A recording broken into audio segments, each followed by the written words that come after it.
Ya teman-teman, perkenalkan nama saya Febriani Letrumas. Dan saya Lucy Novita Sapteno. Ini saya akan menjelaskan tentang penyakit akibat kerja, faktor-faktor yang mempengaruhi penyakit akibat kerja, dan jenis penyakit akibat kerja. Yang pertama, penyakit akibat kerja sendiri adalah setiap penyakit yang disebabkan oleh pekerjaan atau lingkungan kerja. Yang berikut faktor-faktor yang diakibatkan oleh penyakit akibat kerja. Faktor yang pertama yaitu faktor biologi.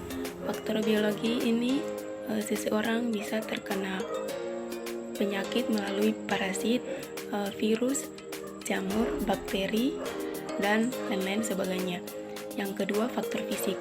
Faktor fisik ini seseorang bisa terkena penyakit melalui tekanan udara yang tinggi, radiasi elektromagnetik, temperatur suhu yang tinggi. Yang ketiga, faktor psikologi. Dalam faktor psikologi ini seseorang bisa terkena kesalahan-kesalahan dalam konstruksi mesin saat bekerja, posisi duduk yang tidak baik, dan juga stres, dan semuanya itu disebabkan karena kelelahan. Yang keempat, faktor kimia. Faktor kimia ini seseorang bisa terkena demu bahan-bahan kimia yang diantaranya itu seperti silisiosis, bisinosis, asbestosis, dan lain-lain sebagainya. Yang berikut jenis-jenis penyakit akibat kerja. Yang pertama, pekerja petugas kebersihan di rumah sakit.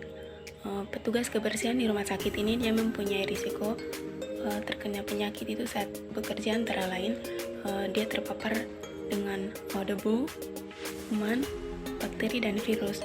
Kemudian bisa tertusuk atau tergores dengan benda tajam.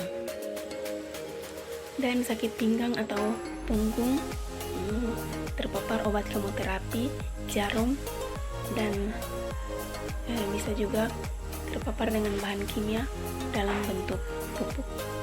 Penyakit yang kedua adalah penyakit akibat kerja dan postur janggal pada pekerja mobil angkutan sampah Nagasaki.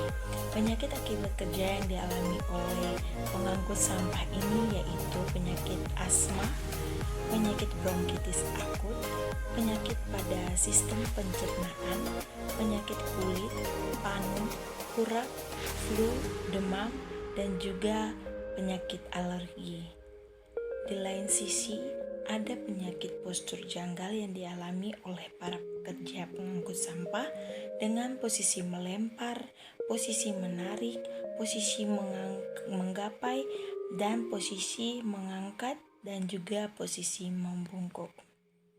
Dan penyakit yang ketiga adalah pekerja di unit gawat darurat. Ketersediaan APD sudah ada di IGD Rumah Sakit Umum Daerah Kota Semarang. Namun pemeriksaan kesehatan dan pelatihan untuk SDM masih belum merata karena masih ada yang tidak mengikuti pemeriksaan dan pelatihan terkait K3. Lingkungan kerja di IGD yang berisiko tinggi bagi petugas kesehatan terpapar penyakit akibat kerja karena IGD merupakan tempat kerja yang infeksius dan di IGD belum ada ruang isolasi untuk pasien TB sehingga masih dicampur dengan pasien